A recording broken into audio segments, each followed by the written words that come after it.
I'm Chris Wallace, and this is Fox News Sunday. Our issues today, ACORN under fire.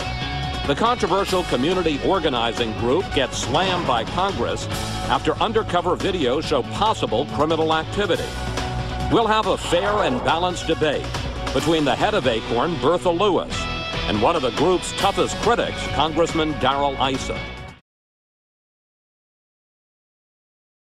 In fairness, Bertha, I don't know of another organization structured the way you are, where they're both a political wing, if you will, of the Democratic Party and has close relations with the unions and takes federal dollars and takes charity money and does not disclose in a way in which anybody, your donors, the government, when they provide money, can actually get transparency. If you're going to change this, will you come before Chairman Towns, a man who, by the way, voted not to cut off your funding, and give the kind of disclosure to where the Government Oversight and Reform Committee can know that you are doing work with firewalls, as you say, so the American people know that their dollars don't end up doing political activities prohibited by law? Here's the question that we really should be asking. Well, no, answer his question, if you will. Here's the question that we really should be answering.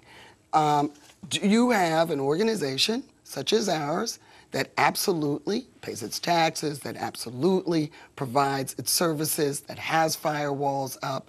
We think it's up to the Congress to determine how they would handle some sort of anti-ACORN program or amendment.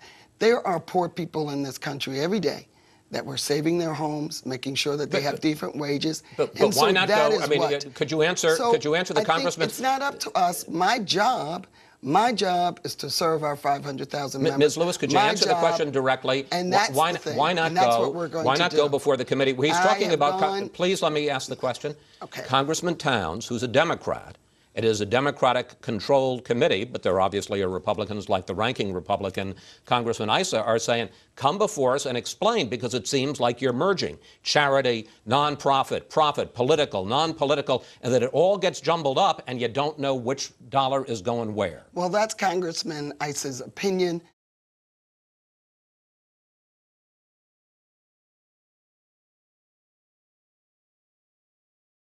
Chris is asking a question. You're giving an answer that your own consul, Kingsley, said is not true. You don't have firewalls. That's an internal memo.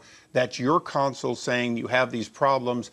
And if you had those problems then, and for 40 years have had these problems, and the American people have put $53 million into your organization and countless other dollars of other state, local, and charity money, the question is, will you allow, at least looking back, a review of these things so that people can have a confidence that you have those in? There's no God-given right for any organization to receive a grant from the American people. The fact is there are organizations standing in line that wish they won instead of you, and they're giving us the transparency so we can have the confidence the money is spent only for the purpose of the grant.